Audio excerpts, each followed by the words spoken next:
All right, now, everybody. Quiet, listen to me. We're going to start a show. Now, some of you people have been with me before. You know it's going to be a tough grind, but we're going to have a show.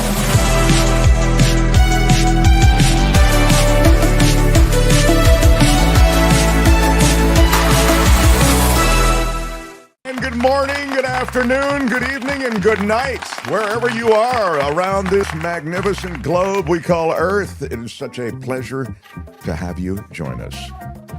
I'm your humble host, Mark Thompson. Yes, it's a little bit of a... Do you know who I am? Yes, okay. I'm kind of a big deal. I turned down I'm a big deal today, so I am actually humble. Humbled by my colleagues. Kim, of course, as you can see, is here. Those of you who are watching on YouTube. Kim, how are you? And Tony is here as well. Thanks, Tony. And we have David Cay Johnston, the Pulizer Prize winner, in the next hour. You know, it was one of the first things that I was instructed, even as I've just said Pulitzer. I was instructed one of my first days at KGO Radio, which is this big talk radio station in San Francisco. It's we emerged from that station, okay? So anyway, on the first day at that station, I mentioned we have Pulitzer Prize winner, whatever, it might have been David Cay Johnston, and Dave, who I called Evil Dave. He was the producer. He was the nicest guy in the world. That's why it was kind of funny that I kept calling him Evil Dave on the air. He said, by the way, Mark, it's Pulitzer, not Pulitzer, which I never knew. So, but I still, occasionally I'll say Pulitzer. Anyway, that is needless Pulitzer Prize trivia for you. But if you're looking for the appropriate pronunciation, apparently it's Pulitzer, not Pulitzer. By the way, here's just because I mentioned it, if you Google Pulitzer and you actually read about who Pulitzer was, Google it. There is a lot that you're not going to like about him. So it's sort of wild that we have this respected, revered award in journalism attached to his name. But it's like a lot of things in life. Not everything he did was bad, and sort of his what he did in terms of producing newspapers and news, etc. That, I think, is the legacy, I suppose. It's like John Muir, right? I mean, in Muir Woods, and he was this great conservationist, and he did incredible things in terms of buying up literally acreage of land to protect it. I mean, what an incredible hero in American history. And he was an avowed racist. So there is, the complexities abound when it comes to personal histories. And there is, I will get to the, there it is. Herb Caen wrote it as Pulitzer Prize. Pulitzer Prize. So Herb Caen was this columnist in San Francisco, very kind of revered columnist. So, anyway, that's what the reference is. So great to have everybody here. I am excited about today's show. Jefferson Graham joins us again today as well. So I'm really seeing, I do love the Coachella Valley coffee, which I am. One more. I'll tell you, it's been a rough morning, and I just would love one more. Excuse me. It's from our Coachella Valley Coffee. And I am drinking it all organic and from women-owned farms. They actually give those women-owned businesses seed money, and they help build those businesses across Africa, across Latin America. It's an amazing organization. But I mean, if it was just that, I wouldn't rave about their coffee. I'd tell you how great they are in these other ways. But their coffee is amazing. Best coffee I've ever tasted. And this is we could try ignoring it, sir. Mug, which you can get on our... We could try ignoring it, sir. Yeah, this is on our website. At getmarkmerch.com. Wow, really, really great. What do you have in the cup today? What's going on in there? I've been rocking the Ocotillo espresso. Again there today. is a T-shirt that says we could try. We could try ignoring it, sir. Yeah, there is a T-shirt also from the show if you want that. And it won't be long before we get an update on even a new line of merch that's a little more fun. I'm looking for more fun stuff. So anyway, you'll hear that. We'll update that as well. So, Mark, I want the "What are the porn stars doing" T-shirt. What are the porn stars doing? Where is that? Do I have it? What are the porn stars doing, Mark? Yeah, that was a Pat Thurston. That's a Pat Thurston drop. Yeah, I don't have it here. Oh, what a disappointment. I know. It's mixed with one of your beds, music beds. It's in, I think, one of those. Yeah, it's definitely in one of the music beds. That's right. Tony's right. So the Nullifidian says, "Can we be sure that's coffee in Mark's cup?" What are the porn stars doing, Mark? There it is. That's very, very good. Yeah, I wish it weren't. I have to. What are the porn stars doing, Mark? The truth is that if I can be perfectly honest, as I always am with you, chit. There are a couple of. If you're watching. Tony's showing you the different T-shirts. You can get the phrases from the show. Chit, which is Kim's. And what are the porn stars doing is not one of the T-shirts. I mean, we could make it that, but just you're the first who's... Yeah, exactly. You're the first who's asked for it. But we could... anyway, I'd buy 3, says Big E61. I remember the day that Pat said that on the air. It was during COVID, says Deirdre. Yeah, that's right. I'd forgotten that. It was during COVID. We were kind of talking about how people are having to make different allowances for, social distancing and all the rest. And Kim, myself, Pat was in on the crosstalk. We were musing about what they were doing, and then that led to the to that comment. But Pat will be joining us. And did we ever find out what the porn stars were doing? Asks Nullifidian. We didn't, unless Kim knows. Do you know? I think they were not porning. Is that right? They closed the porn. They closed the porn factories down during COVID. That's I interesting. think so. I thought those places never closed. I don't think that's a what do they call it? Critical worker. Oh, I see. Yeah, essential worker. And there you go. Yeah. Does this shot look too high to you today, Tony? It's kind of weird. We've redone the studio. It looks really high. It looks like camera's way up here. Slightly.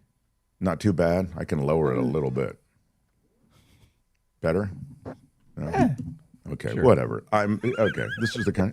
That's what I get on this show. Yeah. Thanks, Tony. Right. Really? Like, whatever, dude. Whatever.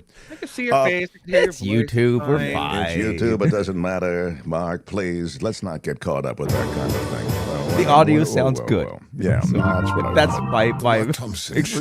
That is probably the most important thing is the audio, because we are served up across a bunch of podcast platforms, and most people listen to the show, I think. Karen Cooper says, growing by leaps and bounds now, 102,000 subscribers. Has everyone hit the thumbs up? I mean, there you go. Finally, a question that is deserving of attention. Smash that thumbs up button. Exactly. Maybe it's not just the shot that's high. Dude, let me be honest. I always am honest with you, but I will tell you that it has been, I haven't gotten high since I was in college, okay? And that was a long time ago. And then, weed was illegal back then. I mean, it was like, whatever, somebody sold it on campus. I remember one of my, the students at the school, he told me once, hey, the New York Giants, their defense? Yeah. I sold them their blow. It was wild. What a claim to fame that is. Yeah, right, exactly. So Lawrence Taylor. Yeah, right. I don't know. I'm not saying that was LT. I'm just saying. And I'm not even saying maybe he was BSing me. I don't know. But I don't think so. He did.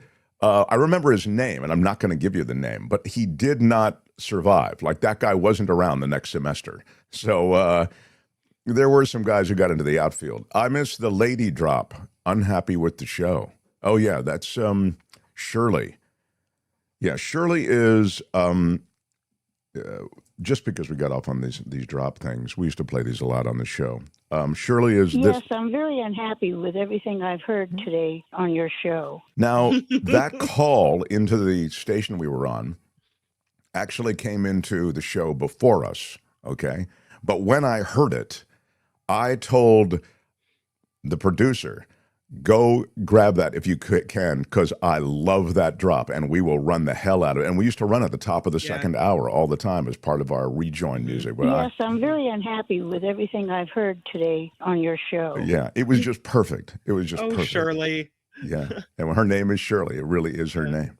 There was more than just that, but that was the true sine qua non. Yes, you know, the I'm very very unhappy with everything I've heard today on your show. Yeah, so we that set the table for a lot more. Anyway, all right, so girl, baby girl, don't even play. Look, there's a lot. This is an old school reflection. Thank you, Phineas.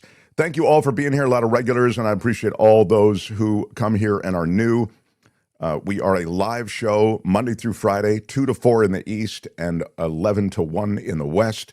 We go over a lot of the time, and we appreciate all the different ways in which you interact with us. In fact, I've gotten some great emails, and many of you have turned me on to various pieces of video, various articles for our review. We look at that stuff carefully and use it here on the show. So very much appreciative of that.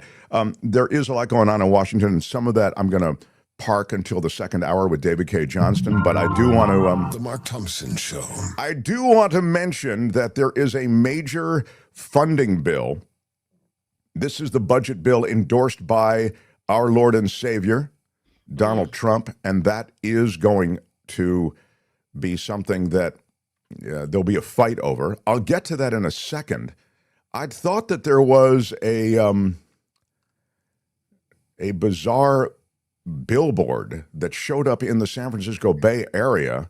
Of all places, really. Yeah, because I thought the San Francisco Bay Area is a bunch of libs and a bunch of... As it turns out, there is a billboard off a major freeway there, the 101 freeway, between Redwood City and San Carlos. Heart of the and Silicon apparently Valley. it does what? Mm-hmm. Yeah, in the heart of Silicon Valley, exactly. Tell me what the story is on this. There is... Tell me what the billboard is. There he is. Yeah, it's an ad. It's an ad for one of these job websites that'll help you, get you a job. Interview confidently like our president. Wait a minute. He interviews confidently? I guess the one thing you can say about the guy is whatever he does it with confidence. You can't spell confidence without con. And that is exactly what he does, and he does it better than anyone else. And you can jump on me for saying it, but if all of us had the confidence that Trump has, I think we'd probably be more effective in our private lives, and maybe in our public lives is the point. Yeah. And so this is a company called Final Round. And so they've put up this Trump ad in Silicon Valley, and I don't think it's going over well, although it did get them some attention. So I like the ad. I know that's probably not a popular position, but yeah, it's not. You got to know your room, and that room is not super friendly to Trump, but it is a funny point they're making. And as I say, they're not wrong. He really, sells his line of BS, and nobody really challenges him on it. With all the tech companies, though, you see Meta, you see Bezos, they're all, bringing up their cash to Trump and basically bending the knee. You just look at an ad like that and go, you too? Really? Are we all kissing Trump's rear end like this? We're all going to just line up? Yeah, there is a lot of that. Trying to get a relationship going with Trump. It may not be literally with Trump, with his White House, with his administration, with his people, with this federal government controlled by Trump and his people. And it's a transactional kind of relationship that so many have. Look at most of Silicon Valley has a transactional relationship. I know some of these people, I know they don't like Trump at all. I know they're disgusted by his policies, but I've seen them completely turn, and their public face is all about Trump. And it's a fraud. It's a pure transactional relationship they have. If I do this, I will get that. Mm-hmm. And that's fine for Trump. He doesn't care. And that's really permitted the takeover in government. Because, of course, so many GOP reps and senators are cowed by Trump because they're playing the transaction the other way. If I don't give him this, then he will primary me, humiliate me on social media, and destroy me politically. So there is that threat, and it works both ways. There is a big budget resolution that has been endorsed by Donald Trump. Now, the most controversial aspect of this is the cut to social programs. They're trying to find all this money for their tax cut. And the social programs that are under the knife are substantial. I mean, there is a sea change that would happen in American life were this budget to go through, and well, essentially were the plug to be pulled on so many people who desperately need these programs. I mean, it overwhelmingly is something that is used by so many Americans who are really living on subsistence wages or no wages at all. Tony, do you have the wrap package on it? We can just give you the state of the state right now. So Mike Johnson is trying to get this budget resolution passed with a very thin majority. It's by no means clear that he can do it. So I sent you an email that had no subject line, but you might have been on the line to the other station at the time, but it should have something there. If you can't find it, I'll move on. But one of the things that I felt was interesting is that while Tony looks for that, is that the Doge world is being replicated in Florida. Did you see this? No. The task force to cut waste government spending and, the fraudulent government spending and abusive government spending.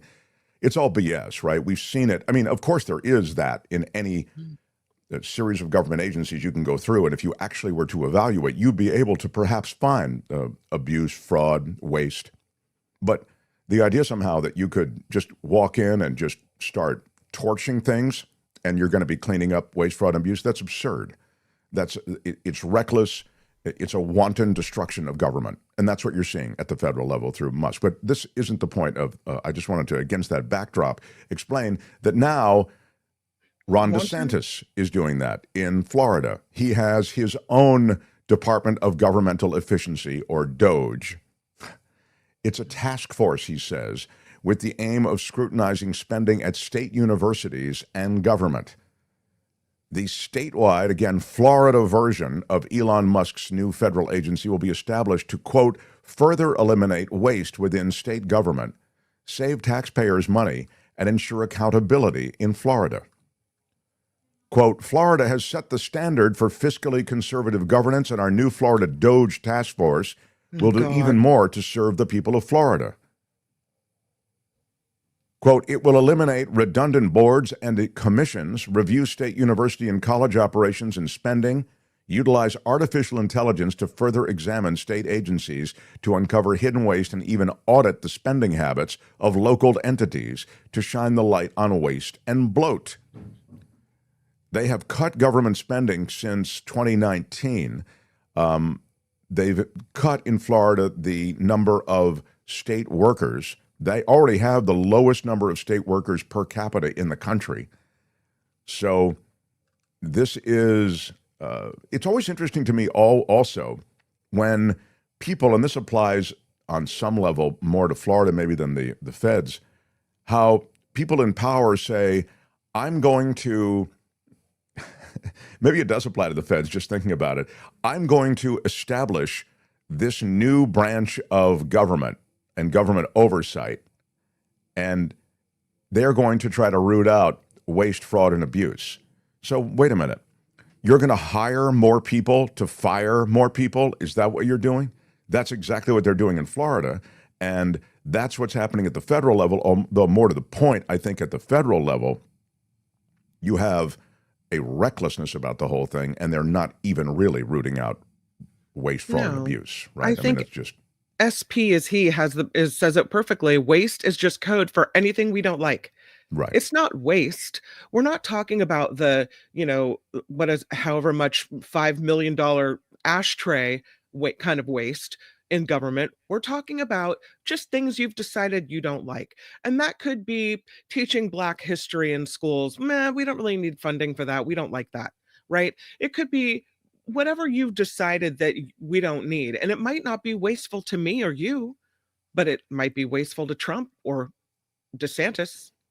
Well, as I said several times, and we'll say several times more. If you're really serious about looking for waste, you don't start at USAID. Are you kidding? I mean, that's an infinitesimal smidgen of the money spent by the federal government. You started at USAID. I know why, because they were investigating you and going after you for the Starlink role in the Ukraine-Russia confrontation. How you turned off Starlink, Elon Musk, for the Ukrainians at the behest, it would seem, of the Russians. That's why you're going after USAID. And I know why you're going after the IRS. And I know why you're going after the FAA. These aren't random agencies you've chosen. And I certainly know why you went into the Treasury, because you wanted all that information, and you've jacked it. You've taken it. Some 19-year-old with the nickname Big Balls has all of our stuff. Okay. So is that really his nickname? Yeah, that's the absurdity of it. And that's the Silicon Valley way. That's the startup way, you know. Just came in, man, everybody here has got to justify their existence. Otherwise, you're all fired. And I want to hear from you in 36 hours. That's a very, CEO, new tech bro way to go. I think the more mature tech bros who are really building enduring companies maybe don't do that to that extreme. But Musk is also the most powerful man on earth, because he's the richest man on earth, and he owns a president and owns a country. And as you know, he's not only active in America. I mean, he's single-handedly reshaping America and American government.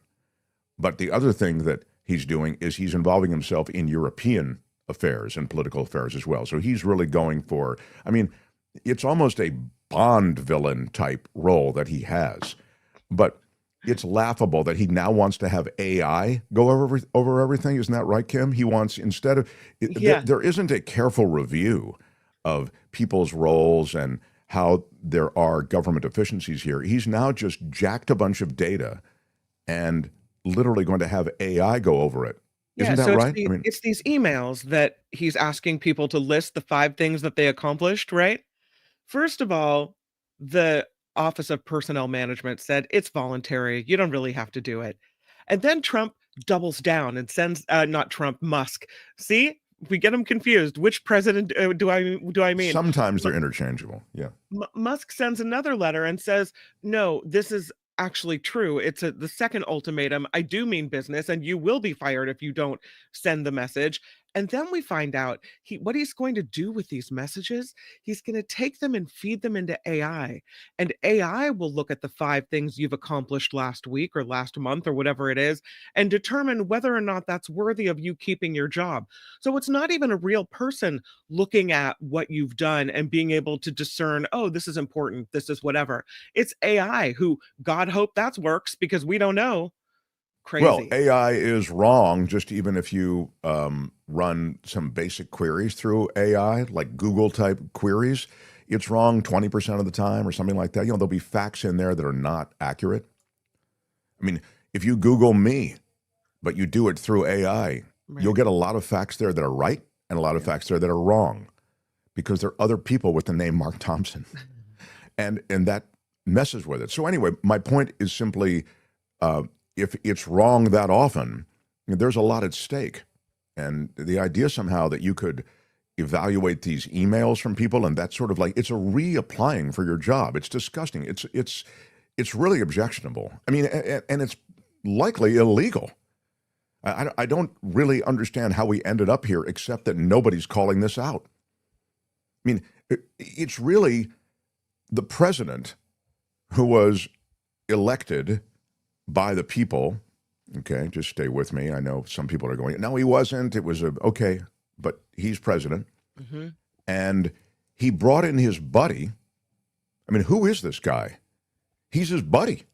I get it. No, he's a big government, he has government contracts. He's with SpaceX and Tesla. No, I understand he's a super rich buddy with government contracts, but that actually should be something that we are concerned with. That should actually disqualify him for being the co-president. His conflicts of interest are so manifest, they should absolutely blunt any notion that he should be there as co-president. It's absurd. But be that as it may, he is the guy who is going after and reshaping the American government. And he's taking his tech background and he's applying it to the feds. And it just doesn't work. No. So there is no AI evaluation of efficiency of the federal government that is going to leave you in any positive place because there isn't enough data to go on. The government is such a vast institution with all of these very specific roles that people have. It's a big country. There are a lot of government programs. A lot of them are critical, and a lot of them are critical but small. And so when you just come across with that samurai sword that he's run through government with, be it AI-driven or be it just the reflexive muscle movement of Musk wanting to decapitate all of this simply because he wants to cut back on government, there's no real evaluation of the nuance, of the specifics, of the details associated with all of these critical government programs. Again, some of which are extremely small. They can be involved in everything from feeding a small community of those living with on subsistence wages to a government grant that might be involved with scholastics or might be involved with offering a way to academics or in some small way medical research. I mean, you get it. It's absurd. They just don't care about people. They don't care about people. They care about money messaging and money. And they message waste, fraud, and abuse. When I say they, I'm talking about Trump, Musk, who he's turned the keys to the kingdom over, and this waste, fraud, and abuse is something they'll go, yeah, we all are against waste, fraud, and abuse. And then under that banner, they do everything that you're seeing. Yeah, it's I'm seeing in the chat a lot of smart takes. So now, Tony, do you have the budget that I was asking about? Do you have that stuff or not? No? That's great. This is the budget. Then I'll show you Macron and we'll get to the rest of it. But this is the state of the budget. And this budget proposal has been endorsed by Donald Trump. Thank you. Here we go.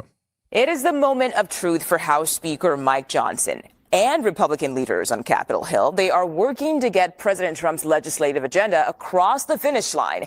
Today's goal is to secure the votes to deliver that, quote, one big, beautiful bill. Those GOP holdouts, they're not making it any easy for the speaker. Take a look at your screen. He was locked in meetings all night trying to sway some of those members. And that's because a single no from one or more of the people on your screen right now could tank the bill completely. That is assuming all Democrats vote no. Speaker Mike Johnson took to the podium moments ago and had this to say about the bill. Let's listen. So we're planning to take up our budget resolution as early as today. Which is a major step, as you know, to unlock the process in delivering President Trump's America First legislative agenda. We're very close right now. And as you just heard the Leader Scalise, explain, there's always more work to do right up to the end for a big vote like this, and this is a big one. We're very, very close, and we're excited about the progress, and I'm very positive, and I'm absolutely convinced we're going to get this done. There's a lot of misinformation about the budget resolution. You've heard some of this being cleaned up this morning. I won't repeat it all.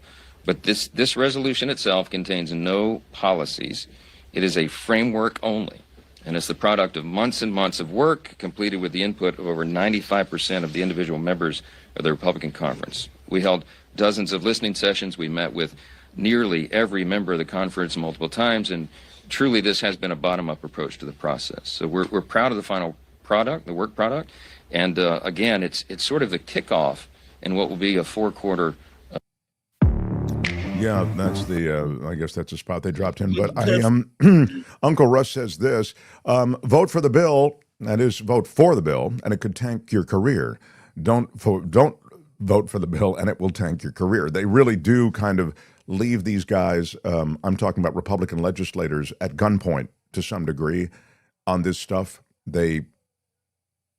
And Johnson has a very mannered approach, as you can see. Like, he doesn't seem like he's like a screamer, but believe me, behind the scenes, he is pushing this agenda. He wants to come through for his president. This is economic warfare, plain and simple. Greediness, says Zero Sum. It is something that Trump really wants, though. And it could really be, for the first time, something targeted in a viable way at a lot of the social programs that we're very proud of in this country. A beautiful budget that increases the national debt over $5 trillion. Fool, says shadow producer Calvin Wong. So I called my representative, says Yvonne Beach Bonnie. I do, I have a guest or two coming up in the next month because this will be an ongoing issue. Snake in the grass, says Santi. I do want you to know that your calls to Congress people, they do matter. Now, you may say, I'm a Democrat or I'm a independent or whatever. They know that I'm going to be against whatever their agenda item is. Yeah, but the calls matter. They keep track of the calls. The ways in which you reach your reps, generally call or email, those are ways that are tracked. And that does, on some level, give them a sense of what's happening with reactions. In fact, I saw that the Republicans outnumber Democrats on calls. Republicans outnumber Democrats on calls. Generally, I'm talking about across the board, just on legislation, on routine stuff day to day in Congress in Washington. Republicans outnumber Democrats by 8-1. They call, the GOP gets on the phone, and GOP voters make their point over and over and over again. And if you get voicemail, they go back. And they call and call and call. That's why gun owners are so successful in this country. That's why advocates for gun ownership and freedom to carry and all this stuff, they get that stuff through because they call and they pound on their legislators. I do believe it makes a difference. So I think the public anger is important, but I think the individual reaching out is important as well. So I would say if you haven't called, call. And, you can help me, Kim. Noe Marie sent me something. There's even an app that you can use to see who to call and what. And so I'm sorry I don't have that handy. I don't know if she included you in the email or not. And I'll forward it on to you. Okay. Anyway, that's the state of the state when it comes to that. I did want to mention that the polls, and I know that, a lot's made of the polls. I do have it. It's called 5 calls. Okay, 5 great, calls. great. Yeah. So, anything more on that? Any details on that? I guess you just find that app, 5 calls. It's it looks like this is easy to download, this 5 calls app. You put in your zip code, pick the issue that you want to call about. Maybe that's Doge, whatever it would be. And then the numbers and the scripts, what you're going to say will pop up for your House representatives and the senators that for the zip code that you provided. Then you can either talk to a person or leave a voicemail. Anyway, that's kind of cool. 5 calls. It's the app, 5 calls. And that script is important because you need to know what to hit, what to say, and how to say it succinctly, Yeah. So great, 5 calls. Thank you. And thank you, Noe Marie. One of our supporters, a former colleague from KGO, Noe Marie, is a great supporter of the show. And that's some great information, some ways to reach legislators in a way that they need to be reached. So The Mark Thompson Show. If you have it ready, Tony, I would look for a moment at our president, my Lord and Savior, Donald Trump, as he was corrected by the French president, Macron, who is at the White House, for conversations around Ukraine and the changing relationship between Europe and America. I can only imagine a lot of what they talked about, but listen to Trump's invented version of details and then listen to Macron's correction of those details. Yeah, that's it. We're going to make a speech. Somebody's written it out for me so that I can at least know what the hell I'm talking about because I have no effing idea. And apparently this French guy knows more about this shit than I do. Mindy Lee, Trump turned so red when Macron corrected him. And Trump just kept on with his lies, says Mindy. Well, he said, if you want to believe that, he will go for the bluster. But of course, Would love to hear a convincing explanation for U.S. betrayal of the free world and the fear on Trump's face when he is asked about Putin. Yeah, Cousin Erie, thank you for the super chat. Indeed, I would have loved to have heard what they said privately. Now, technically, that is in the public record or in the record. I don't know if that is public, but it's just extraordinary that, Trump is clueless. He has a general view of the world, but, he couldn't find France on a map. He's so in any case, he's about bluster and he's about confidence, and I get it. A lot of you were sucked in by that, and now you're seeing them dismantle your government. Some of your government you needed because you like to go to national forests, national parks. You like to go to U.S. forests. Both of those staffs have been slaughtered by this new plan. Maybe you cared about the CDC. You cared about information that was coming from the leading scientists and medical minds in the world who all worked for the right strategies to attack everything from pandemics to viral outbreaks of one sort or another. That's all being, as you know, slaughtered as well. So it's really the death of information. It's the death of information that we can count on. And I count on independent media on this platform and others to try to keep us informed. But that was an amazing moment with the U.S. president clueless, right? And being corrected, and Macron actually reaching out to still him in this gesture. Let me explain it to you. This is what's really going on. I thought Macron handled it well by reaching out. And I thought he did it in a genial way, But I'm sure what Trump is going to take away from it is that Trump was chastened in the moment, that he was not happy, I'm sure. Consumer confidence, biggest monthly decline since August of 2021. People are starting to get worried about inflation and that this guy's not really going to tackle it. I mean, it's interesting to me that he ran on inflation and the border, and he's not really attacking either one aggressively. Now, you could say that he's going through some emotions on the border, on aggressive deportations. Yeah, but he didn't start with, the bad guys, all the people who are perpetrated all these crimes and violence here in this country. Those aren't the people that he's getting rid of. No, he's just rounding people up where he knows he can round them up, and he calls in Dr. Phil and the other local cameras and media, and he advertises those deportations. That's what he's doing. But he's doing nothing on the economy.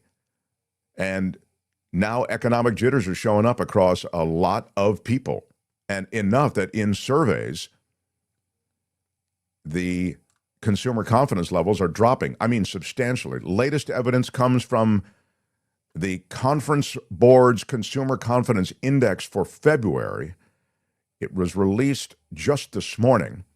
The index fell to 98.3. I mean, this is the third straight month. It's the largest monthly decline since August of 2021. And this speaks to consumers' expectations for what's going to happen with the economy. And that essentially coincides with all the trends. There's a University of Michigan consumer survey for February that had the same drop in consumer confidence. Home builders are getting worried. The National Association of Home Builders, small businesses, all in doubt about the economic future. The tariff talk has really hurt, I think, a lot in the way of consumer confidence. Consumers kind of have gotten the message tariffs may not be good for the economy. So Trump's approach to tariffs, super aggressive. His approach to everything is super aggressive, but the slapping of these big tariffs on many of our trade partners and not washing down so well. So the economics professor at University of Michigan said, consumers don't feel like it's smooth sailing. You've got one very obvious suspect, she said. That's the White House, which is sowing uncertainty just about everywhere, whether it comes to trade policy or foreign policy. I genuinely understand, she said, why consumers are nervous, and I hope this doesn't turn out to be a self-inflicted own goal. Yeah, I mean, that's from, again, the economics professor at at Michigan. So it's against that backdrop that they've got to make economic policy, and then that they also have to pass this budget. And I think on some level, I mean, there is a governance in this country that does have to take stock of what's happening. And so that's what's happening. You're getting more and more calls into Washington from your constituents. You're getting more and more indications from polls that consumer confidence is down. In other words, the early trends on this new administration are negative. I think they don't care. They have an agenda and it's full speed ahead. It's a little like what happened with Roe. You know, these Supreme Court nominees lied about their disposition toward Roe v. Wade. They got in, made it an agenda item right off the hop. They reversed it. And then they knew that they just had to hunker down and the public would be angry because the reversal of Roe was not favored by most of the country. But they did it. And it's sort of like, hey, man, tough. We just did it. I think there's an attitude like that that's pervasive in the Trump administration, except I think Trump is sensitive to, and we'll talk more, David Cay Johnston, about this, but he's sensitive to the stock market, enormously sensitive to that. You saw him back off the tariffs when the market dropped 1,000 points that day. He made the announcement, market drops, and he backs off. He's sensitive to that, and I think on some level, he will respond to these public approval numbers, which have also suffered. But again, it's very, very early, so we will see. Kim, I had something else I wanted to get to before your news, but I would like to get to your news before I know what it was. This is what it was. Yeah. Let me just hit you with this before get to Kim's news, and there's a bunch of stuff happening at the Kennedy Center. Isn't that right, Kim? Hasn't Trump taken over the Kennedy Center? Yeah, he's taken over the Kennedy Center. Made himself the chairman. Right. Yeah, of the board, and well, he fired the board, didn't he? I mean, right? Isn't and I now believe Pete Greenwood is on the board. Thank you. Yeah. And they don't. There are certain concerts they don't want. There are things that were on the schedule that they're looking at and they're like, that's too black, that's too gay. We can't do it. We don't want it. That's too black. Go away. That's their new Kennedy Center that's right. Cheer. It's weird. Yeah. And Amanda Room dreamed of performing at the John F. Kennedy Center for the Performing Arts. Finally was invited to appear for what would have been a milestone event. But when President Trump ousted the arts institution's leadership, filled the board of trustees with supporters, and announced that he would be the organization's new chair, she canceled her April 5th show. Quote, as an artist, it's almost impossible to draw through the through line back to one single opportunity. We work for years, decades, in fact, and then finally certain opportunities come through. I was excited to be booked at the renowned Kennedy Center. The USA is a major music market, and bookings like these at well-known places are advantageous to the audience and career, but I cannot in my right heart bring myself, my songs, my stories to a place he is involved in. Wow. So she makes the point. Again, you have to... Good day, sir. Exactly. You have to count on a woman to push back. The dudes are spineless. The women step up. I thought you were going with the other story, which is, and that's great that she's stepped up and said, I can't do it. But there's a story out of SF Gate today saying the San Francisco International Pride Orchestra was canceled. They can't go. They got a 1-sentence email saying, sorry, we are not able to offer you a contract at this time, when they had been scheduled to perform at the Kennedy Center. So apparently the Pride Orchestra is too gay for the Kennedy Center now. And this after Trump had posted whatever on Truth Social, that drag shows and other anti-American propaganda will not be allowed at the Kennedy Center. And here we go. I mean, these are artists. These are amazing musicians. You're not going to let them come because what? You don't like the rainbow flag? Okay. My daughters want tickets to all the good Kennedy Center shows. said Rick Grenell. Isn't Rick Grenell he's in the Trump administration. What the hell does he do? He's I don't know who he is. I want to say that he's a conservative organizer. Sorry that I just spaced what his actual position is. But he was the former acting director of national intelligence. But he was named as the interim president of the John F. Kennedy Center. He's had a role in the administration, and he's had a history in conservative movements, I guess, or that's how I remembered him. And he told a CPAC that his vision for the Kennedy Center is to make art great again. They really stay on theme, on brand, including a big, huge celebration of the birth of Christ at Christmas. Trump's shock decision to seize control of the Kennedy Center with a loyal apparatchik in charge has put his anti-woke MAGA populism on collision course with America's progressive cultural scene like never seen before. Performers are canceling shows. We've just given you one example of that. Donors are questioning their support. Audience members are threatening to boycott. It's the biggest crisis in the 54-year history of the Kennedy Center. That's the crown jewel of performing arts in the nation's capital. Yep. They are supported by government money and private donations. Millions of visitors each year visit the Kennedy Center. It's beautiful. I remember going as a kid. I've gone many times. My friends in Washington still have tickets to many Kennedy Center events. Contemporary jazz, ballet, vocal music, chamber music, hip-hop, comedy. It's the home to the National Symphony Orchestra, the Washington National Opera. I mean, Tony Bennett to Lady Gaga. They reach out to schools. They get all these educational initiatives through the JF Kennedy Center. The Mark Twain Prize for Comedy. Lorne Michaels, Tina Fey, Bob Newhart, they've all won that. And, of course, the Kennedy Center Honors is a huge event. The Kennedy Center Honors is it's a weekend event, really. And ultimately, parts of it are televised. They had Francis Ford Coppola, Bonnie Raitt, and the Grateful Dead that were honored for lives in the cultural arts. So now all of this is in jeopardy, and the billionaire philanthropist David Rubenstein, installed himself. I see.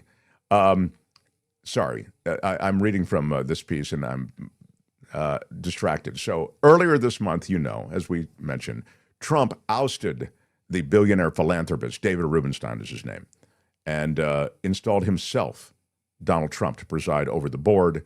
And then, as Kim has mentioned, Lee Greenwood will now be a board member, as will Susie Wiles, who's his White House chief of staff. And it's unclear, what the future of the organization is. Hey, when I say it's unclear, they're going to continue to be funded, and it's just going to be a whole different crew. I mean, it really will be a total change in the Kennedy Center. So, but there was no cause given for the change. They just made the change. So we will see. They're attacking the arts as an assault on culture. Yeah, I think there's some truth to that. Yeah. All right, Kim, I'd love to get to your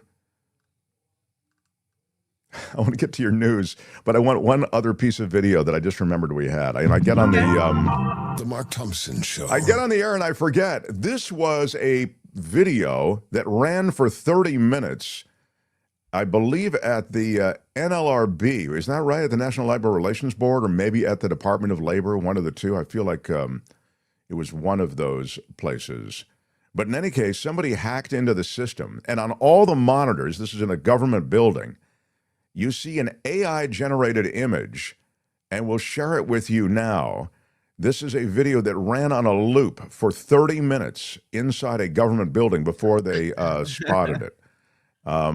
This is Long Live the Real King, and it's Elon Musk seated, and Donald Trump's licking and kissing his feet. Ew. Yeah, that was on all the monitors there. Oogie. And for a half hour that ran in a government office? Yeah, it was pretty gross. But they made their point. Thank you for that. And with that, I point out that there are always those who don't want to move along and get along. There are a lot of government workers who resent this, and there are a lot of government workers fighting this. It's being fought in the courts. So the complete dismantling of government isn't something that will be complete, I suspect, without any pushback. We're already seeing pushback from the courts. I mean, USAID is soft power. It's the way, and we've talked about this before. I mean, I think the power really is soft power now. That is how you generally win. I mean, I get what Putin did. He went in, with a hot war. I mean, it may work out for him because America just got stupid and they elected a guy who turns out to be one of his henchmen, and together they're going to just kind of try to, I don't know what, enrich themselves and take over the world. But I'd suggest in general, soft power is the way to win over so many areas of the world that you otherwise wouldn't have any reach in. So when you get into the farthest points on the continent of Africa, and you get into small communities in Asia, and all of these different places that have needs, America can make a difference with a very small amount of money. I mean, relative to what our budgets are for other things. Are all the things and all the programs that we fund smart? Probably not. I mean, I'm sure there are those that we would pull out, but the reality is that soft power creates a presence that America has, and it makes a difference. What you leave when you withdraw that soft power is you leave a void, and that void is being occupied by, at first, China, and then others may move in. But China, with their Belt and Road Initiative across Africa, they've already done it. They have infrastructure projects there in Africa to guarantee them a foothold. So if you want the precious minerals and you want many of the resources that are there on the continent of Africa, you don't have a foothold anymore. Now, that's just a brutal, dispassionate assessment. I mean, you may care about the communities that are being helped by American money. I mean, that would be a more heartfelt kind of connection. You're upholding American values with those monies that are funding those communities worldwide. But if you don't care about that, well, then just look dispassionately at the way in which you'll have a presence in all of these different places around the world. And you need that. You need to win over the world. And China, I know, evil China, is doing better at that than we are. That's just USAID. I can go on. But, this dismantling it's radical, and it's, as I say, it's probably illegal. So a little news from Kim, and then David Cay Johnston joins. Mark Thompson Show. The Mark Thompson Show. It was great. I loved it. How would you handle this? We could try ignoring it, sir. Morning.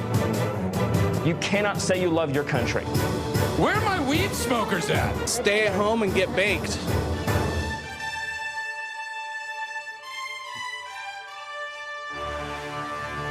On the Mark Thompson Show, I'm Kim McAllister, and this report is sponsored by Coachella.com. Elon Musk says federal employees will get another chance to reply to an email asking what they did at work last week. The U.S. Office of Personnel Management sent an email to government employees on Saturday asking them to list 5 things they accomplished by 11:59 p.m. on Monday.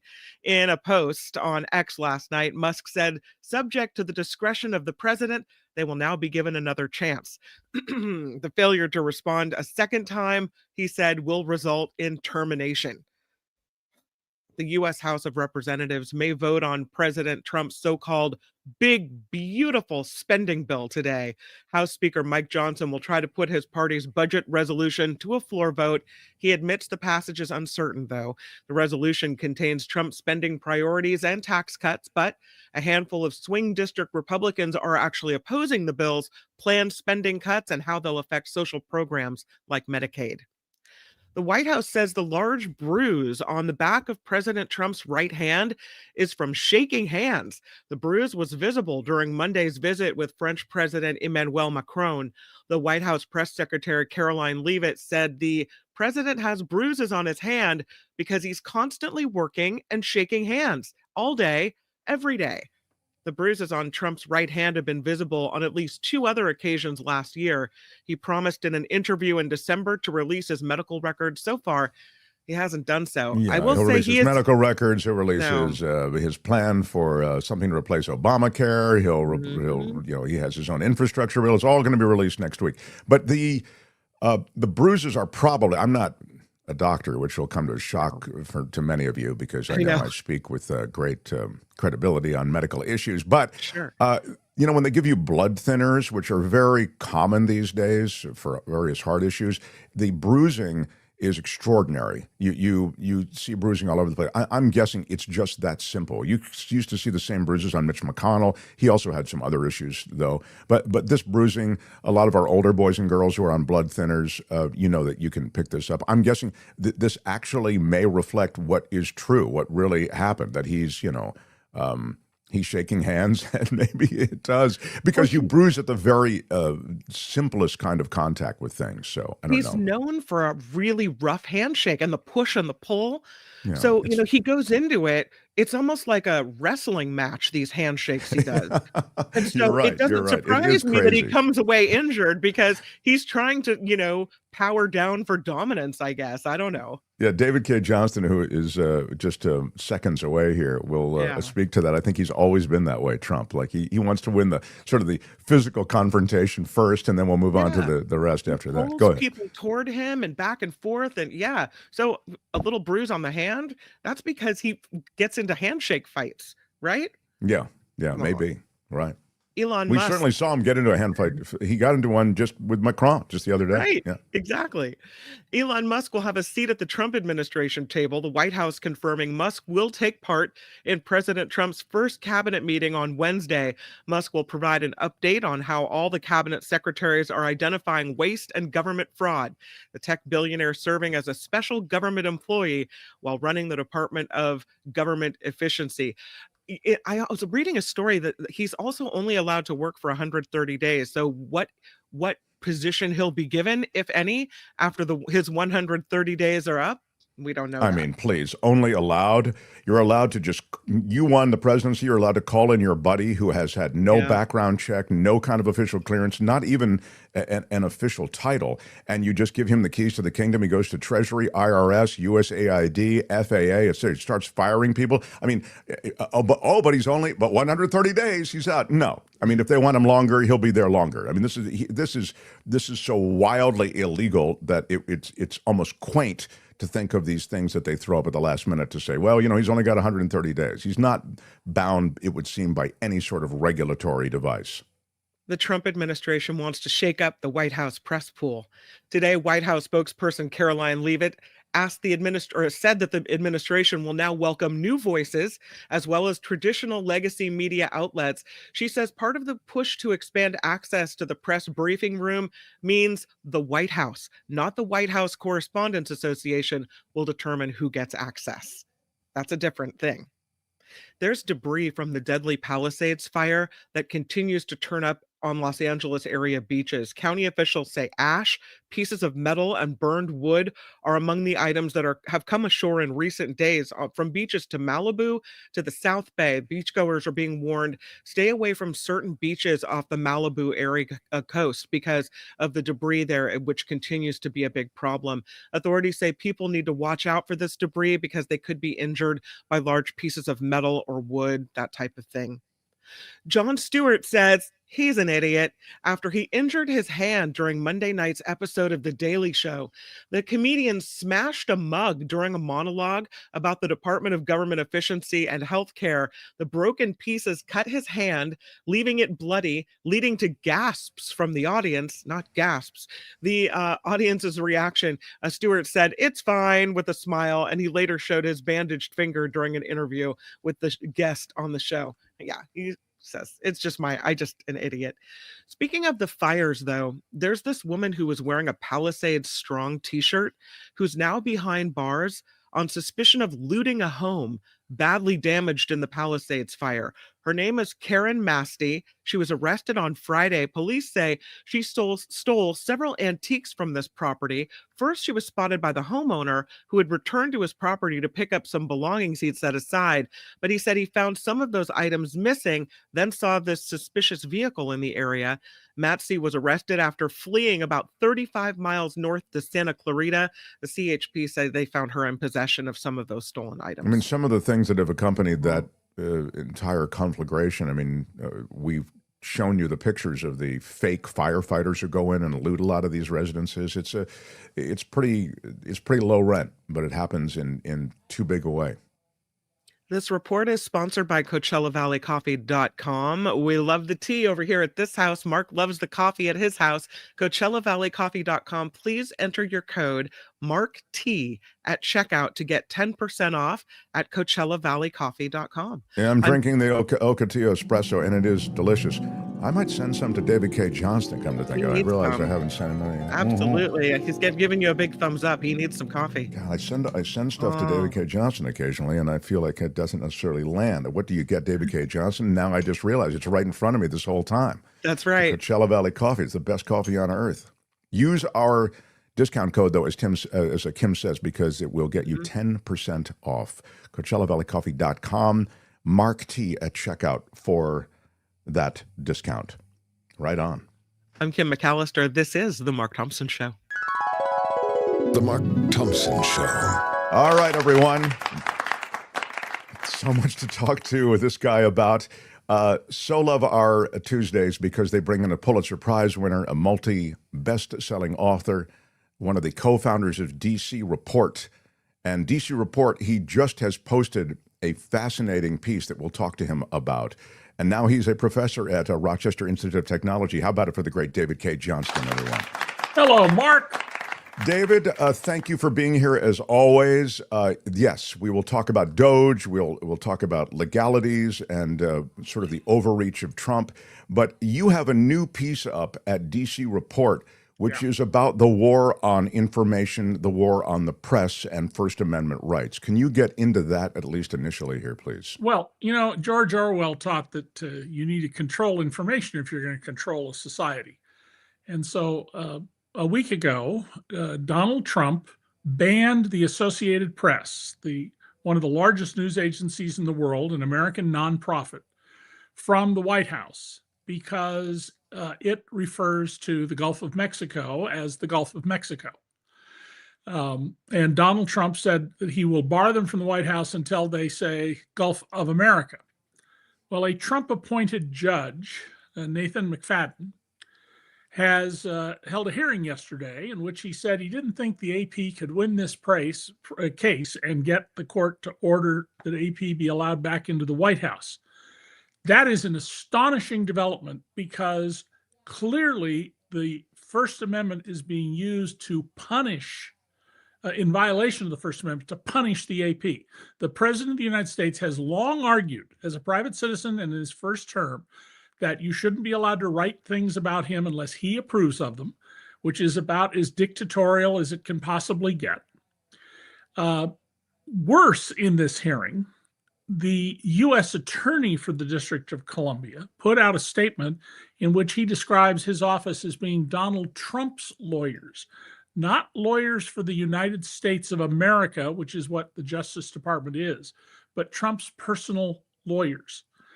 And all of this goes to what Donald is trying to do. Now, you could look at this and say, oh, it's a petty dispute. Who cares? Gulf of Mexico, Gulf of America. That's not the issue. The issue is that Donald is trying to bring the press to heel. He already got ABC to give up $16 million in a lawsuit that they absolutely would have won. I mean, I can't imagine how they could have lost it. $1 million to his lawyers and $15 million to his future presidential library, which frankly, given his propensity for destroying documents, I don't think he'll be all that large. He is trying to force CBS to heel. Both he and J.D. Vance have said that the 60 Minutes staff should go to prison 60 Minutes, in an extraordinary act, released the transcripts of its interview last fall with Kamala Harris. And they showed that the editing from that to what you saw on the air is absolutely proper, normal. Nothing about it is unusual. And Donald's response was to double down and tell the court he doesn't want $10 billion in damages. He wants $20 billion. And the core of his case is he was damaged by an interview with Kamala Harris. Well, he was offered the same interview and turned it down. And since he won the election, please, what damages did he suffer here? All of this is of a piece. And the piece is, you will not speak that which your dictator does not approve. And to get an idea of how serious this can be, Vladimir Putin has been throwing people in prison. There's an extraordinary number of high-level Russians who have fallen out of windows from high floors in the last 20 years, particularly the last 2 or 3. The MBS, who Donald aligns himself with, the de facto ruler of Saudi Arabia, 12 years ago now, he had 39 imams, clerics, beheaded because they prayed for a better government. And so be very clear, if you want to be our dictator, and Donald is, in my view, as of today, our de facto dictator, who is refusing to follow court orders or lying to the courts by saying, oh, yeah, no, we turned back on the money to AID and other places. Well, no, the people involved say that that hasn't happened. One of the things you need to do is control the press. They've already thrown the New York Times and NBC out of the Pentagon press room, and they're replacing them with fake news organizations, people that specialize in mendacity and lying, like Fox, Breitbart, OAN, groups like that. So this is not a petty matter. This is a core attack on your liberties. And if the AP can't use what it thinks is the right language without being punished, if you don't toe the line, you can be next. This is really the gateway, sort of. You're suggesting, yeah, this issue, because it seems so petty, might be one where you could pass over it and perhaps not see it for what it is. Yeah. And the fact that this Trump-appointed judge gave AP no relief, he said, well, if it was really that important, why did you wait 5 days to file a lawsuit? Sometimes organizations are slow and plodding, like AP, which is a worldwide sprawling organization. Well, also, I would say, David, just respectfully, I'd suggest that you also try to negotiate your way back into the White House press room. I mean, that's exactly right. I think that they were hoping they could patch this up, and that was slow. But the judge held it against them, saying, well, it must not be that important. It took you 5 days. But to then assert that he doesn't see how AP can win this when it's such a clear government abuse of its power. And the U.S. attorney, not the U.S. attorney, but the deputy head of civil in Washington, D.C. for the government, he told the court, the White House could just shut down the entire press room and it wouldn't violate offend the Constitution. Well, he's right about that. We could just shut it all down. That would be another clear authoritarian sign. But if you're going to have a White House press room, you don't get to pick who's there. The people who have seats in the press room are chosen by the White House Correspondents Association. The White House just announced within the last hour or two that they are going to decide who's there, which, again, I think is deeply offensive to the liberties of the people. I remember during the Nixon administration, I believe Nixon was very angry with the press. I mean, most presidents are angry with the press. Yeah, they have an adversarial relationship. Every president since I became a journalist when Lyndon Baines Johnson was president. That's the job as president, is to be criticized. Sure. You need that adversarial relationship. But I remember that Nixon didn't want the Washington Post there. Didn't want them anywhere on the White House. I remember him saying, because you have the transcripts of the tapes. I don't want the Washington Post anywhere on the White House grounds. I don't want to watch it. Tough. I mean, it's just not the way it works. He didn't actually throw him out.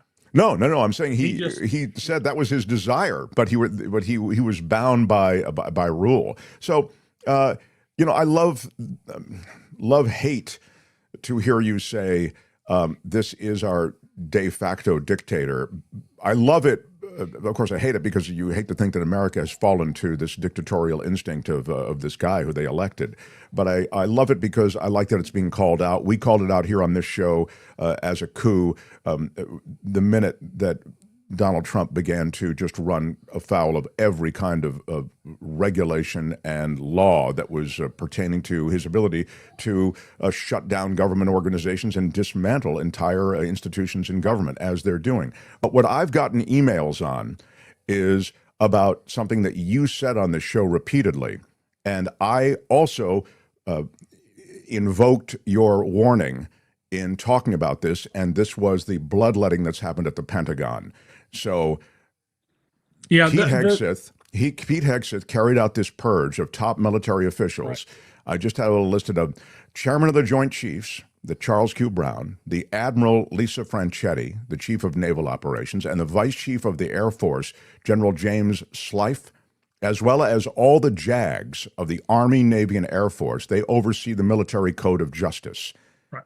You mentioned this, and it's totally consistent if anyone checks it, that this is something that is done by those who are instituting a coup and are going for autocratic leadership.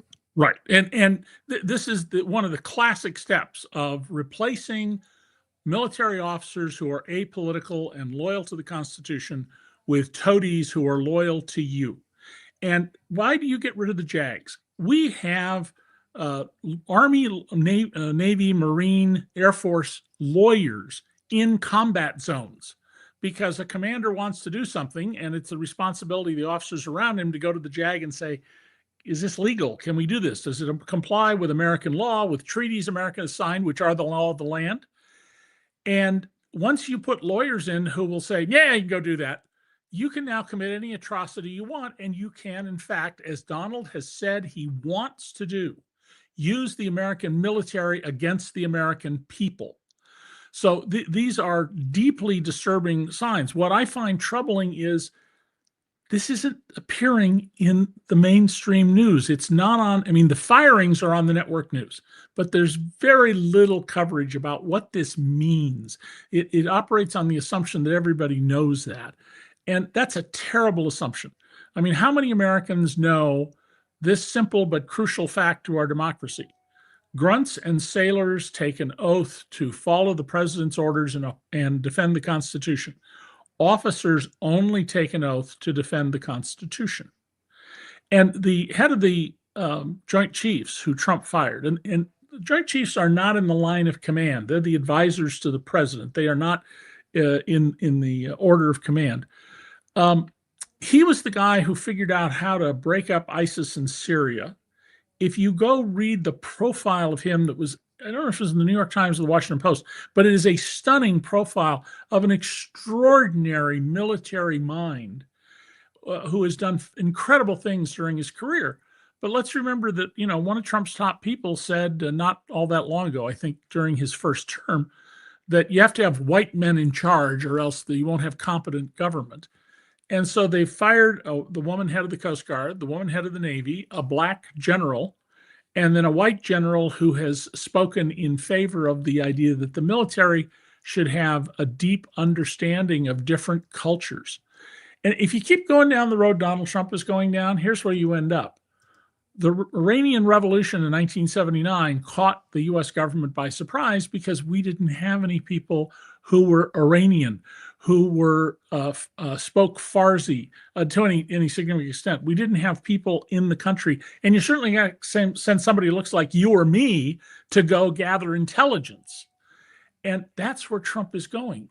You know, it's crucial that our military understand the cultures of other societies, understand the education, background, and leadership of other leaders. And, you know, it wasn't that long ago that Republicans were screaming bloody murder when Obama was president, that Congress is supposed to be in charge here and he's just supposed to do what they tell him to do. Well, where are the Republicans? I'm sorry, I can't hold myself back. Where are the Quislings? Because they're facilitating this in every way they can. We just had a Missouri congressman tell a meeting of his constituents, I'm sorry for those people who are losing their jobs, but this is God's plan.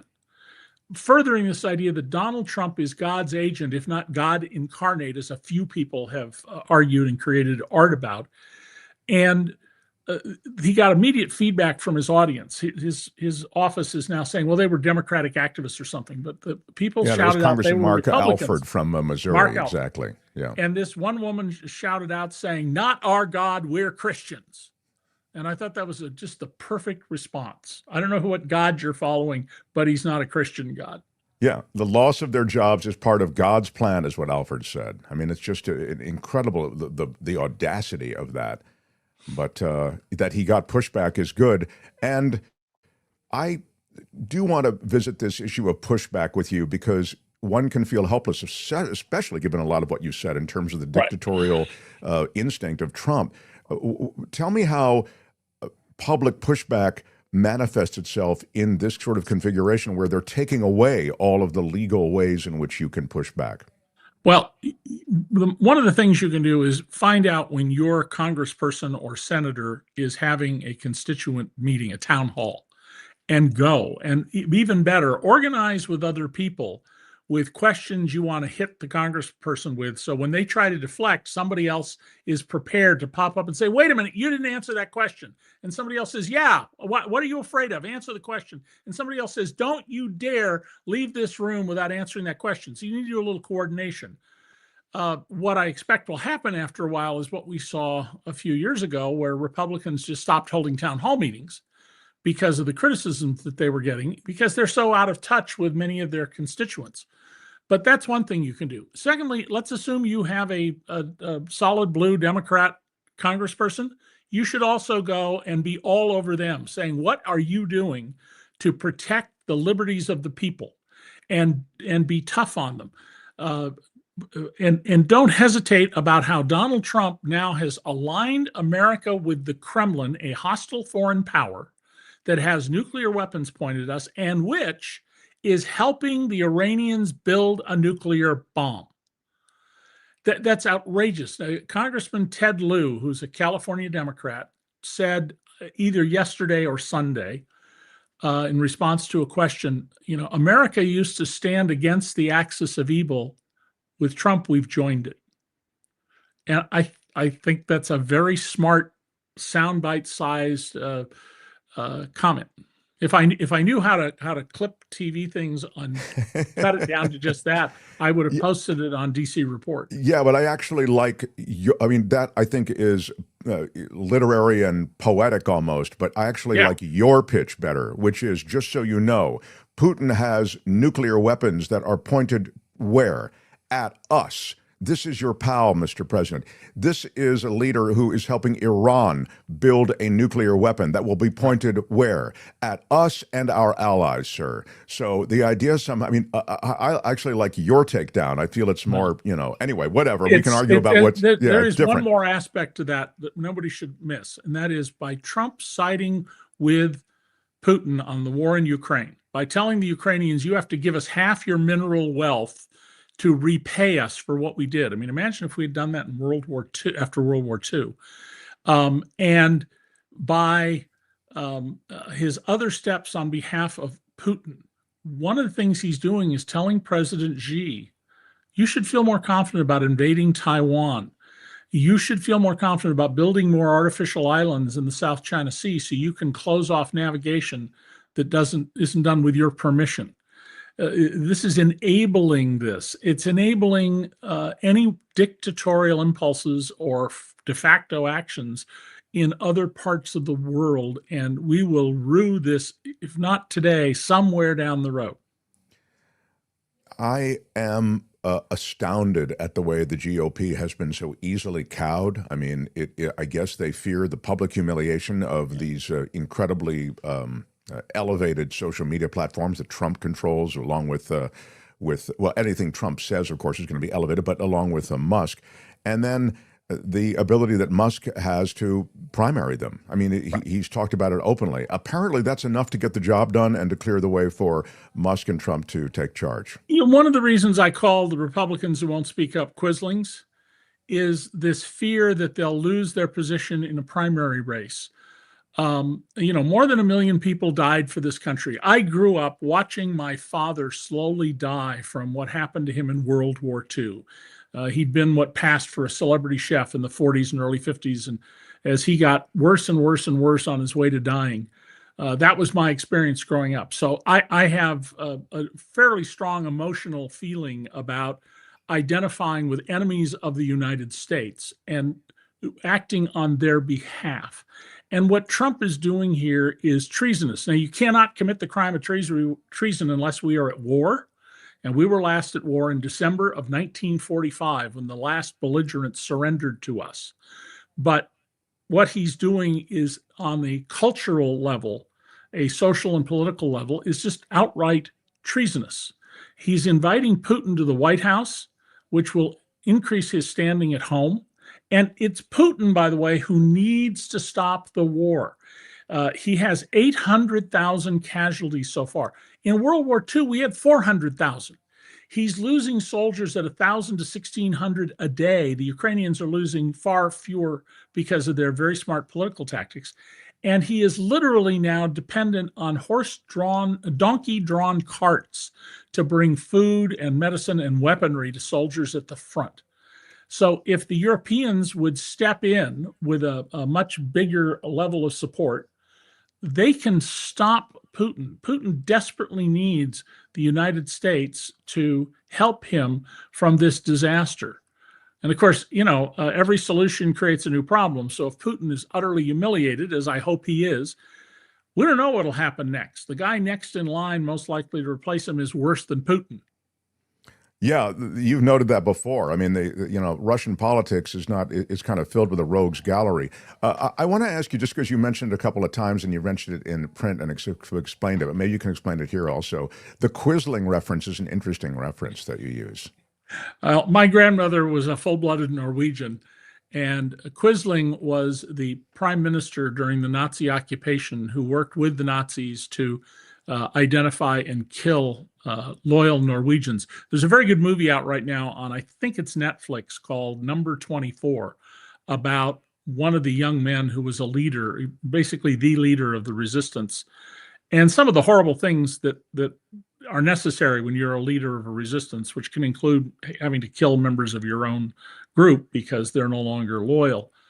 But by the time I went to first grade, I knew what a Quisling was. That's the prime minister who's on the screen right now, if you're watching on the internet, who cooperated with the Nazis and was working against his own country. As soon as the war was over, he was quickly arrested, tried, and executed. Yeah, he was a collaborator for 100%. Yeah. The federal judge apparently in Seattle, this is just breaking, halting a President Trump order suspending refugee admissions and funding for that. The preliminary injunction, I'm just reading this for the first time, the preliminary injunction was handed down by District Judge Jamal Whitehead at the end of a roughly hour-long hearing. Quote, the president's actions amount to an effective nullification of congressional will in establishing the nation's refugee admissions program. While the president has substantial discretion to suspend refugee admissions, that authority is not limitless, is his ruling. If the Republicans want to stop respecting people who come here seeking asylum or any other reason, then pass a law and change the rules. But don't say, oh, the president, he can do this, because that's not what the Constitution says. The Constitution says the president of the United States will do what Congress tells him to do, and he's commander-in-chief of the military. I'm going to get to Doge in a second. But Tony has the fictional Doge. The fictional Doge and what will happen. Tony has alerted me that he's found that Ted Lieu comment that you like. So here's Ted Lieu talking. This is go ahead. It was a shameful day for America. We used to fight the axis of evil. Now Trump apparently wants to join the axis of evil. Spot on. I think that, and thank you for clipping that. If you can send it to me after the show, I would appreciate it. I don't know how, it's one of the skills I don't have is how to. Tony is a ninja. He'll get it to you for sure. But yeah, I really worry about traveling. I worried about traveling during the Iraq War because I felt like the ugly American then. For a war that I passionately campaigned against, I had to sort of own the fact that we had begun this war that seemed to be, so open-ended in terms of any kind of goal, et cetera. But and it was based entirely on lies. On a lie, exactly. Now you have, I feel like an upping of the ante as an ugly American. I'm really, I mean it seriously. I'm concerned about, telling people I'm American, and I quack like an American. I walk like an American. I go to tourist places like an American. It's sad. One of the reasons Trump is able to, at least so far, do what he's doing is that large numbers of Americans really were not properly taught about American constitutional government. When I went to junior high school in Santa Cruz, California, you had to pass a test to get out of 8th grade showing you understood at least the principles that were involved.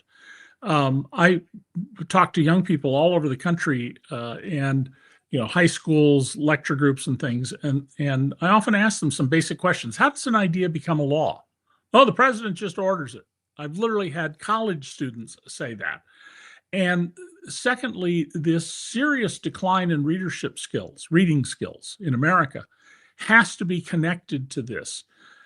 Because if you only listen to a place like Fox or the places Donald says that you can trust, you're going to get a distorted picture. And if you don't have any good reading skills, you're not going to have the capacity to critically question what you're reading. And you should be critically skeptical of everything. I don't care if you're reading my column or the front page of the New York Times, the Washington Post, the LA Times. The journalists do their best, but they're not perfect. Be skeptical, but understand what's going on.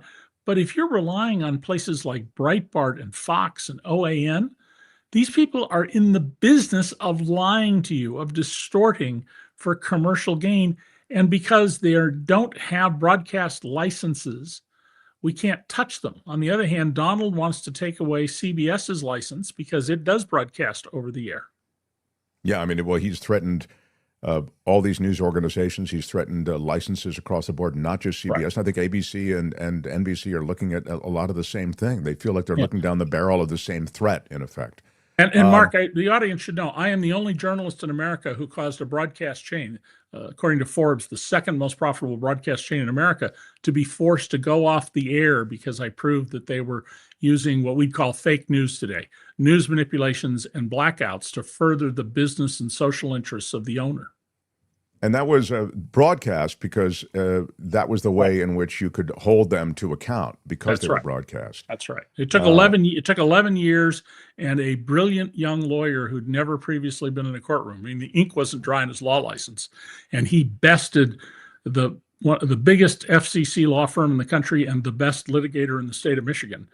What was the name of the chain of broadcast stations? It was called Gross Telecasting, and they owned WGIM TV, a monopoly station in Lansing, Michigan, plus other radio. They had 5 other stations in addition to WGIM.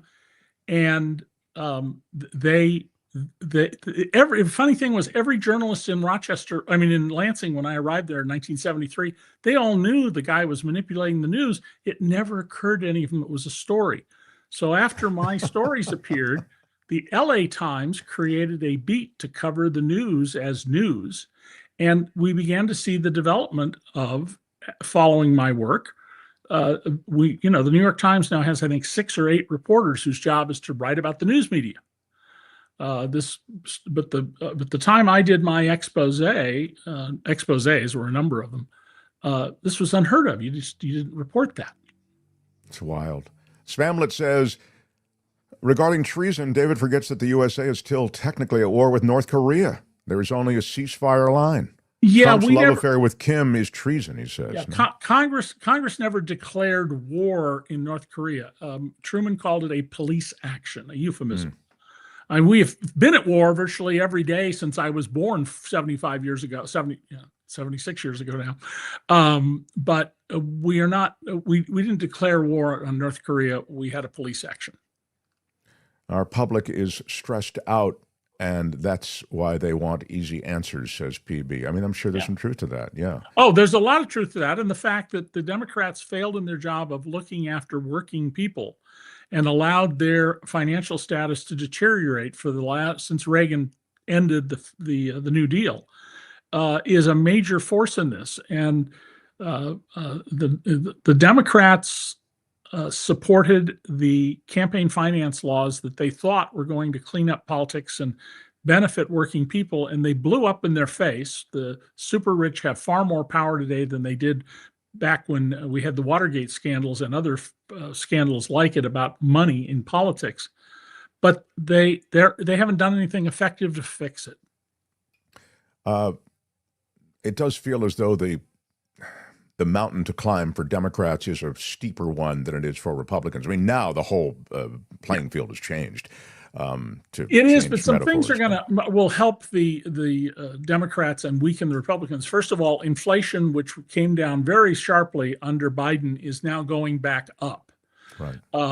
Donald said that day one, the price of eggs would go down. No, eggs are at even higher prices, record prices. And it isn't that he is or isn't responsible for it. It's he said that was his promise. Egg prices will come down. They're now in some places at $10 or $11 for a dozen eggs.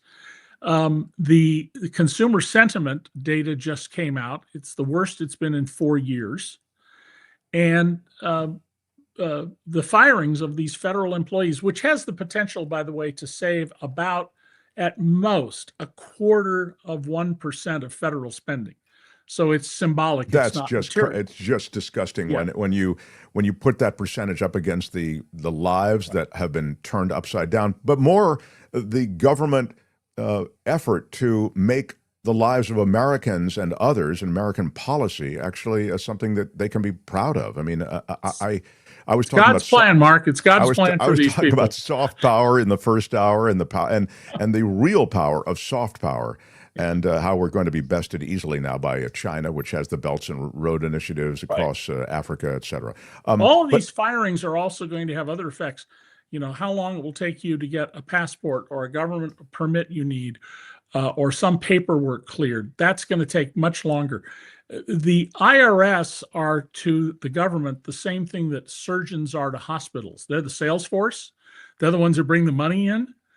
Who cuts their sales force? And when the highest paid U.S. IRS auditors, whose all-in costs, their salary and everything else, unless they live in San Francisco or Hawaii where you get extra pay, is around $200,000. Salary, benefits, pension, the whole ball of wax.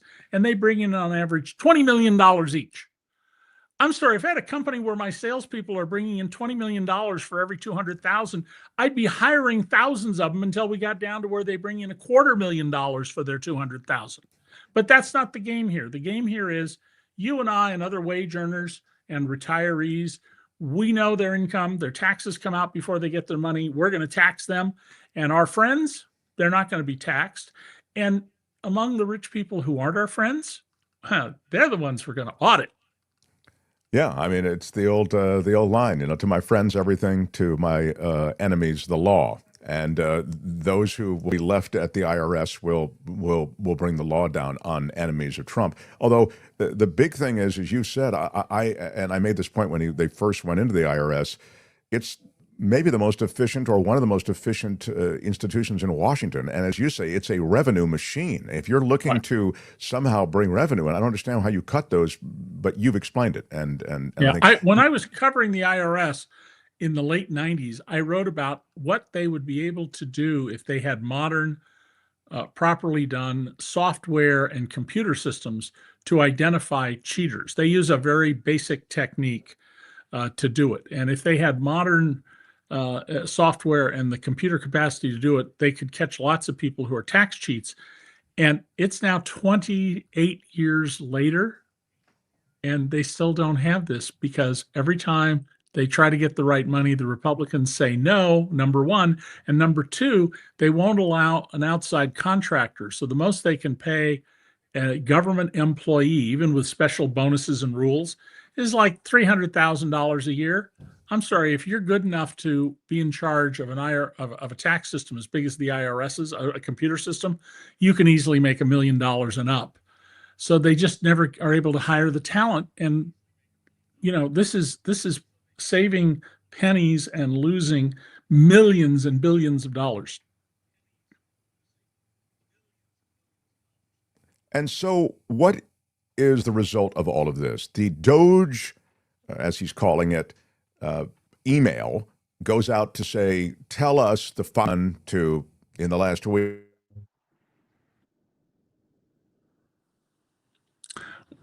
And a judge comes out.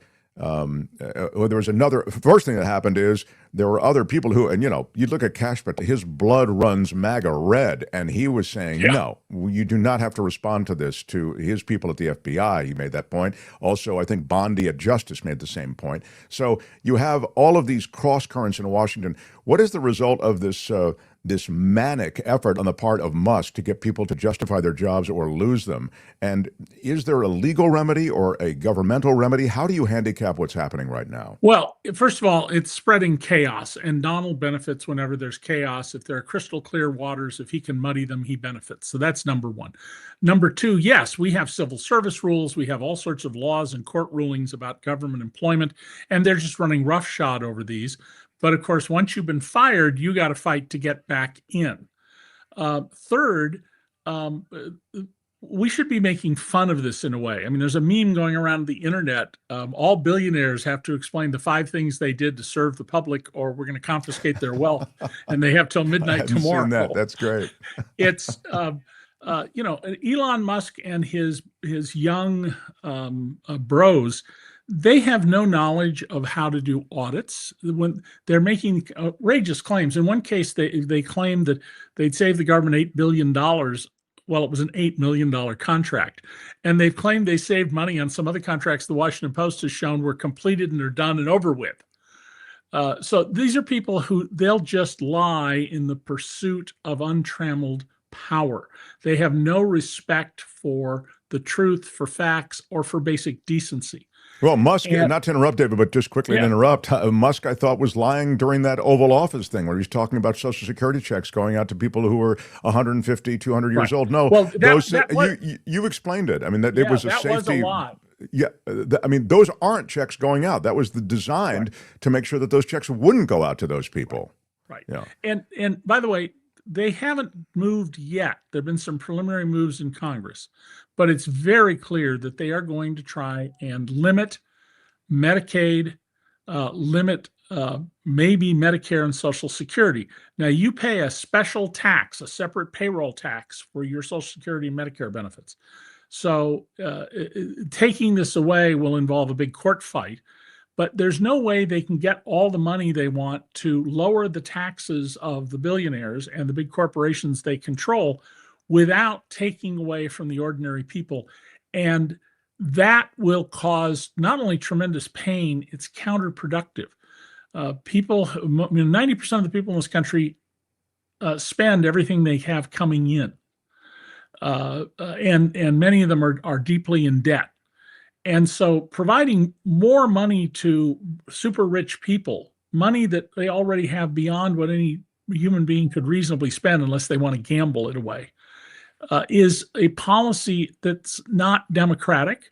It's not one that grows the economy. It's not one that grows social stability. Elon Musk's current wealth, Bloomberg tells us, is over $400 billion. And we know what it is because he has publicly traded companies. $400 billion for one person. It becomes meaningless at this point. It is so much money, it is meaningless. And yet there are people who they need one more dollar to eat. And so this is anybody who calls himself a Christian and is supporting this is not a Christian. They're an anti-Christian. No, that's why that congressional representative, the guy from Missouri who said it's God's plan. It's just, again, like what God is very that? Cruel God that he follows. Yeah, not a Christian God type thing or whatever. Depressed Canadian asked this, and we'll finish with this, David, I'll let you go. Why is Trump so deferential to Putin? It has to be more than blackmail or authoritarian sympathies. Is he being paid off by Putin? What is the relationship, David Cay Johnston? Well, the Russians have been courting Donald Trump since 1987. Now, we court people, the British court people. That's a standard thing for governments to do. But Donald is gullible, and he's very subject to flattery. When Trump Tower opened, it was one of only 2 luxury high-rise buildings, or supposed luxury high-rise buildings in Manhattan, where you didn't have to go through a rigorous vetting to get an apartment. My best friend just a couple of years ago bought an apartment in the building Henry Kissinger's in. He had to fill out 962 pages or provide that much in documentation to buy an apartment that was like $1 million. At Trump Tower, you just showed up, and Donald would say to all the criminals who bought in the building, and Trump Tower is full of international criminals, stock swindlers, etc. He'd name outrageous prices, but just let you in as long as you paid them. And a lot of them were Russians. There was one Russian who came and bought 5 apartments with cash. And I don't mean he wrote a check. I mean with cash, greenbacks. So Putin, I don't doubt that Putin has stuff on Trump, not necessarily the P tapes. They may or may not have that down. But Russian intelligence has been tracking Trump for a long time. And remember, the Kremlin, in writing, told Trump in the summer of 2015 that we're trying to help you get to the White House.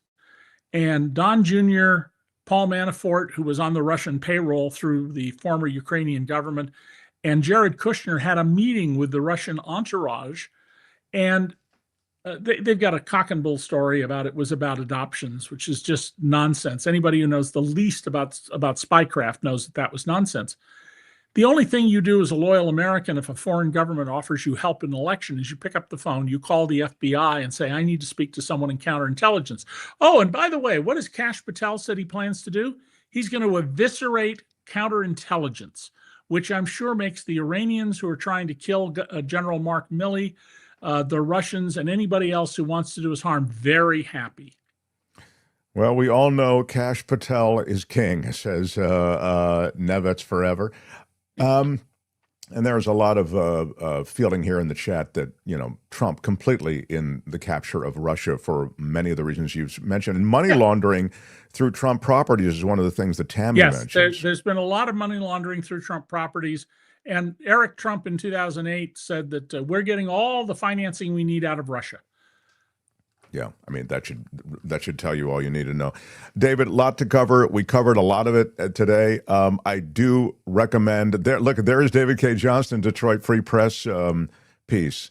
Lansing TV owner blacks out his foes. Yeah. Well, I hope the people are here. Read my current piece on the one that was just ahead of it at DC Report, because you'll get stuff we're just not seeing in the mainstream news reports, even though the facts are right there in front of you. Now, I write an opinion column here.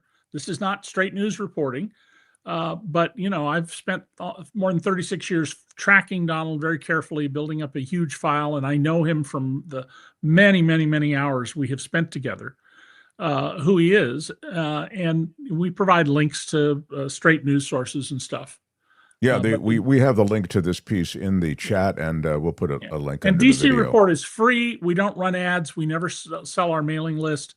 It's just pure public service journalism by some of my friends who were top people at the LA Times, the New York Times, the Wall Street Journal, and then various others, professors, some smart people who just write good columns. Well, I like it because it's not all about Trump either. It's not all Trump and politics. There's a lot on environment. I mean, I really like the breadth of stuff you guys do at dcreport.org. Anyway, we'll have a link to it under this video. Thanks. David, I've kept you over time. Coffee on the way. We'll talk soon. That's good. That I would like to have. All right, you'll get it. You'll get a bunch of it. Good stuff. See you, David.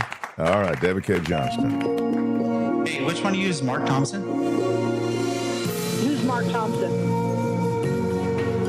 Thompson Show. Right on. Thank you for joining us, everyone. We are a crowd-funded show, so you in the crowd who fund us mean a lot.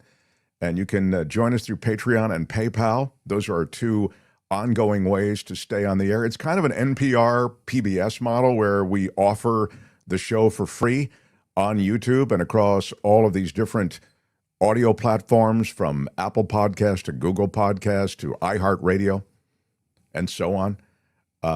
But it's really underpinned by the support of those who join us through Patreon and PayPal, and also offer different super chats and super stickers here on YouTube, where we do the show live every day. So we're on from 2 to 4 in the East, 11 to 1 in the West, and appreciate everybody who helps make it possible. David Carell, thank you for the $2 super sticker. David is one of those who has supported us today. Knowing Marie Clarity, Macron saying, to be frank, is the best dad joke. Is that what he said? Yes, it's funny. You can keep us alive. Go to the markthompsonshow.com and click the Patreon or PayPal link to join our community and contribute. What was that, Kim? Yeah, he put his hand on Trump to correct him and said, to be frank, which, to be French, right? Regarding the foot video. Yeah. I look again, he has 2 left feet on the foot video. Yeah, I'm sure that's true. I don't need to see it again, Tony. Thank you. It was AI. You don't know what you got till it's gone, says Joni Mitchell. Cousin Erie giving us $5 in the super chat. Ain't it true? Mm-hmm. You don't know what you got till it's gone. I feel like you could say that about America. I've said it before. We are fat and happy. We just care about Super Bowl bets, and we really care about, when is the McRib sandwich coming back? And there's nothing wrong with caring about those things. There really isn't anything wrong with caring about those things. But if you care about those things to the exclusion of knowing how your rights are being taken away, I think that's a real problem. And we've just had a real diminution of knowledge about civics, about just how stuff works. Diminution is a ding word. So thank you. I will now not delay any longer, although I do love delaying. It's one of my favorite things. Digressions, I think, can be a lot of fun. The king of delays. I like to delay. Nothing wrong with a little delay. Mm-hmm. I have somebody waiting, so I need to get on with it, though. So, The Mark Thompson Show. This guy is the former tech writer for USA Today. He dumped him after many years, went out on his own. Now he does Photo Walks TV on YouTube. How about it for Jefferson Graham? He comes through here. Jeff likes to come through here with some tech updates along the way, and I guess there's a new iPhone, like a cheaper iPhone. That's good. Yeah. I don't think they make them more expensive than they are. Yes, well, actually, they did make it more expensive, frankly, Mark. The budget iPhone, the SE, sold for $429. The brand new edition, which will be out on Friday, is now called the 16E. What does the E stand for? Not sure. How about expensive? Expensive. It's $600. So it went up $180, and you get a more modern phone. The SE was really old. The SE was sort of like the iPhone 8, which is 8 generations ago. So the new one has only one camera. It doesn't have macro. It doesn't have ultra wide. So that I'm not real excited. But for people who are looking for the cheapest budget phone, this is it. This one has the artificial intelligence stuff that Apple introduced with the 16 that have slowly rolled out. Things like summarizing your emails and transcribing your interviews and voice memos, which I do like a lot, and things like that. But they raised the price. I'm getting one later this week for review, so I may be more positive about it. But at first glance, they raised the price and they took away a lot of features. So, I would say that if you care about the photos, this is just based on what you're saying. Yeah. And you care about the ability of the camera to really do good things that you can post up to social media, you talk about the super wide or the macro or whatever it might be, then it sounds to me like you need to step it up. But if you don't care about that stuff, like my mom, she doesn't care about that stuff. She's looking for various references on, she'll Google them or she'll go to certain apps. She doesn't need a robust, camera flex. She's probably okay with it. Now, it feels as though we're in a kind of more of a camera-centric society these days, so probably people do want some of the stuff you've talked about. But I could see if you didn't care that maybe this cheaper version, which is not so cheap, I guess, anymore, it might do the trick. It goes to both sides. So, your parents, your mom, and then the kids. So if you're getting bugged by the teenager who's 10 years old, 11 years old, 12 years old, whatever, I want a phone just like Mary down the street, or Becky, or whatever her name is. And you say, fine, I'll buy you the cheapest phone there is. Well, this is the cheapest iPhone. There are cheaper Galaxies. There are cheaper Pixels. A Pixel 8A is $500. So, but I've been there. I've gone to the store when my son was growing up and said, just give me the cheapest phone there is. I don't care what's on it. I just don't care, just as long as it works. So your mom probably is not going to take any photos. I know my mom says she doesn't take any photos. She actually does. But whether she would want the 0.5 millimeter ultra wide is another story. The iPhone 6S, says Nevitz, would work for 90% of the population. I don't know. Is that right? Not really. Good luck finding it. I mean, I would recommend, if you want a more robust phone that is cheaper, to buy a used 15. And you could spend less on the 15. You could buy a 14. There are tons and tons of cheaper phones, used phones that you could buy on eBay, Gazelle, Amazon, all sorts of places. And that's what I would do. Still running the iPhone XR, says Tony S. Lets me listen to the Mark Thompson show just fine. That's all I need. Wow. Okay, well, that's thank true. you for that. I like that. Apple doesn't support it with updates, with software updates, with security updates. They just you're on your own from the 11 on. I like the Android when I need my own app, says Happy Enough, but the iPhone when I'm being lazy and sloth-like. It is true that there are advantages to the Android phone when it comes to apps, and I'm sure you could detail even other ways. I mean, you seem to be an equal opportunity employer in terms of employing both systems for a lot of the stuff you do, but maybe you lean Apple. That's what I get from all your segments. Well, I'll give you a three-pronged thing. First of all, I have both, so that when somebody calls and says, well, you just said how to do something on the iPhone, how do I do it on the Galaxy? I want to know. The Galaxy has many features that are cool, but it also tends to alter the look of the photos in an unreal fashion for my eyes. I feel without you asking it to alter the look? Right. Yeah. So I feel that the iPhone is more realistic. Oh, that's interesting. Yeah, really interesting. Also, I would also have to say that more people in the United States have iPhones. So when you're being a journalist, when you're writing about these things, you're going to find way more interest. I mean, way more interest in saying there's a new iPhone than there's a new Galaxy. It can't be compared. But speaking of platforms, can I tell you about Amazon? Please. Because tomorrow they're introducing what's expected to be the all-new A-word, A-L-E-X-A. I don't want anybody's speaker to start going crazy.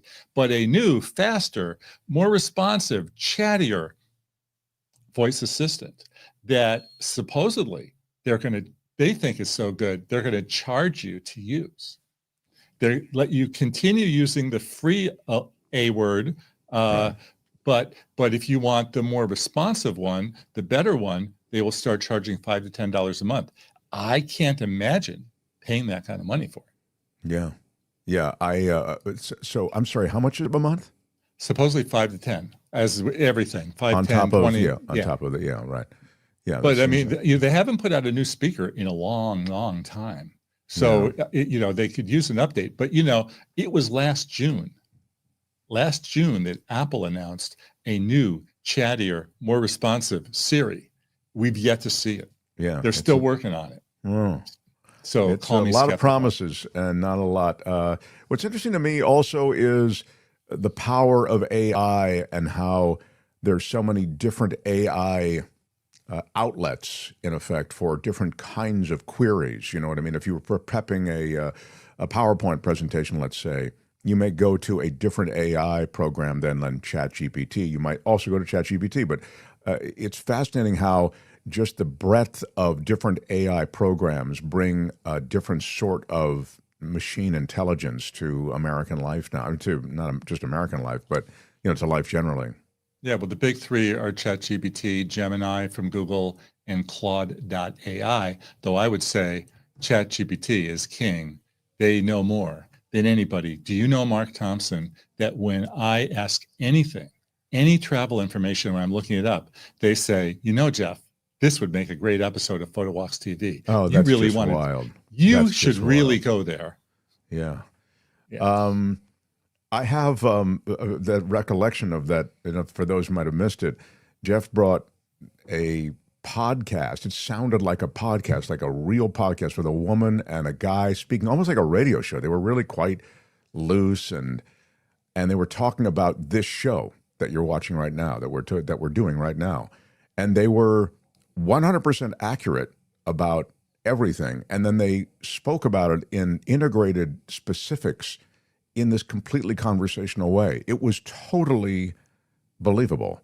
Based on 2 sentences that I gave him in a prompt, do a podcast about the Mark Thompson show on YouTube. I think that was all I said. I mean, it was remarkable. So obviously the power of this stuff is real. And fast, because we've been talking about it for about 1.5 years, right? Yeah, I'm just looking. It's true. I heard some and can't tell, honestly, says Michael Reich. Want to ask, True Tech says, ask AI to write horrible things about billionaires and such. There's a clapback against billionaires these days in this country. Prime has commercials despite paying for their videos. Let's sue them, says Phineas. It is weird how, and you've had some relationship, I think, with Tubi through the years, and it's weird how I end up on these ad-supported platforms when I've paid for no ads, but seamlessly, I'm just because they populate Amazon and these other platforms, particularly Amazon, you end up in these alternative spaces that are ad-supported, right? Well, Tubi has always been ad-supported, so that's that. It just happens to be owned by Fox.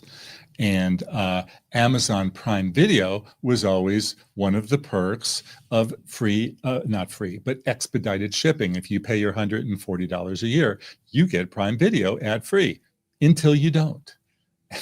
And so now they charge $3 a month to go ad-free. Then they had an ad-supported service called Freevee, right? But then they closed it and they took all the programming and they put it into Prime Video. And if you have the Amazon Fire TV platform, they're even running laundry detergent ads. You turn on the TV and now Prime Video, you haven't even opened up the app, but it's just the interface is showing you ads. Imagine if you opened up Netflix and they started doing laundry detergent ads. It's kind of weird. Well, I mean, that is what's going to happen. Netflix will do that. Isn't that the case? I mean, I think they're all going to some sort of infiltration of ads. Even those of us who we can pay more and more, I think, to avoid them. Isn't that right? That's what I'm you can pay more, but they actually want you to get the ad-supported service because they make more money on the ads than they do on the streaming subscriptions. Sure. So, and I get what they want, but it's a constant annoyance. But anyway, I know people get annoyed by ads on this show, but we're ad supported also on some level, just to a small level, but it does help. But you never said, by the way, it's ad free. You never said that. Right. Exactly. Amazon did. Right. Yeah. Right. Exactly. It's and Netflix particularly. I mean, they've sort of got us used to. Right, a platform that we pay for and it's ad free, and all of a sudden now there'll be a lot more, and also that Netflix platform is going to change. It'll be full of sports, it'll be full of live programming. Already there are many more reality shows. There's, I mean, it's becoming a real network. And the last thing I will say, just because this is sort of the buzz in Hollywood, Netflix has really become this superpower that a lot of the studios are trying to take down and go after. I mean, they really, I don't know if they'll ever take it down, but they sort of view it as an us versus them, being Netflix kind of situation. And it's interesting because Netflix has a lot of power. I mean, it's remarkable what they've done. So I wonder how much viewers think of this show right now that they'll be paying for Netflix in 3 years, because it keeps going up. Anybody want to take a guess? I mean, nobody knows the answer, but what are we paying now? Isn't it like $17? I think. Gosh, that's for the top tier. Yeah, that's a lot, right? I don't think it's going to take too long to get to 30. I agree. Netflix decided to flex by forcing ads on people paying for lower tiers. They want to maximize their profits from rich people while aggravating the hell out of the working class. Wow. There's a lot there, PB. Thank you. But they definitely have gone to the tiered system, So there it is. Ad-supported. You can take me through this, Tony. Standard with ads, ad-supported. I can't read it. What does it say? Tony, you want to tell me, or somebody want to tell me? Kim, Sorry, want to tell $25 a month for the no ads. Wow, I didn't know it was that high. Yep. Okay, wow. I better cancel. Then $7 per person you add to that plan. Yeah, Thanks, Tony. The idea, though, that you used to have, Jeff, doesn't really work anymore, does it? What was your old thing? Do you recall? Well, my old thing was that I subscribe, watch the show I want to see, and unsubscribe so that I don't forget. Exactly. But that's fine. I mean, Max has the White Lotus now. I haven't had Max in over a year. And after a few weeks, when the shows start bunching up together, I'll get it. I'll watch it. Then I'll unsubscribe again. That's exactly right. He will not get off of his old plan. Jefferson Graham, PhotoWalks TV. Check it out on YouTube. We love his visits here. He tours the world. He tours the country. We're in the Gold Country. Just let me say the most recent episode, Gold Country, where we met the Mark Thompson Show fan, Erica Cookson at Franny's Farm Table. Come in on. Placerville. Love that. Yeah, that's really cool. There she is. I love her. A woman of impeccable taste. And great food. Yeah. And great food. Good stuff. Check him out. PhotoWalks TV on YouTube. Thanks, Jeff. Thank Good you. seeing you. Bye-bye.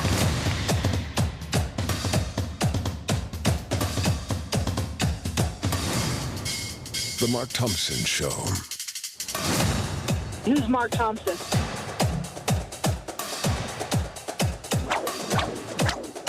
Feels great. When they raided Mar-a-Lago, God didn't like that. Right on, everyone. We wrap up the show. Kim has a show also. You should know that. It's called The After Party Live. How would you describe it, Kim? Non-political stories that maybe you need a palate cleanser, you need to take a little mental break. There's scientific stories and archaeology stories and wacky stories and things that made news today that maybe we didn't talk about because there's so much going on that's so important. These are kind of the off the beaten path stories. I love it. I love it. Put that coffee down. Okay, I'm sorry.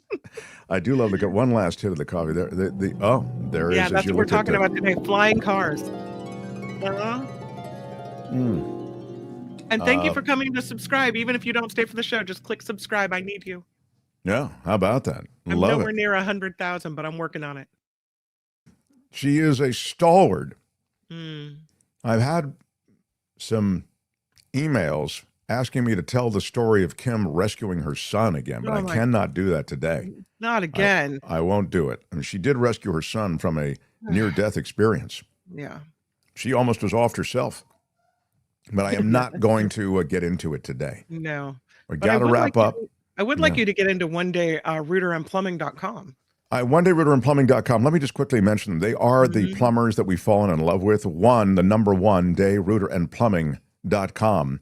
If you have anything with sewers, drain, water leaks, gas leaks, they do it all. And this you must tell your friends in Southern California, in LA County and in Orange County, if you know anybody, because I'm going to give you a discount. First of all, they do a lot of great discounted work already. They came in lower than all the other bids, and we bid it out to like 5 different plumbing outfits. We had a big job here.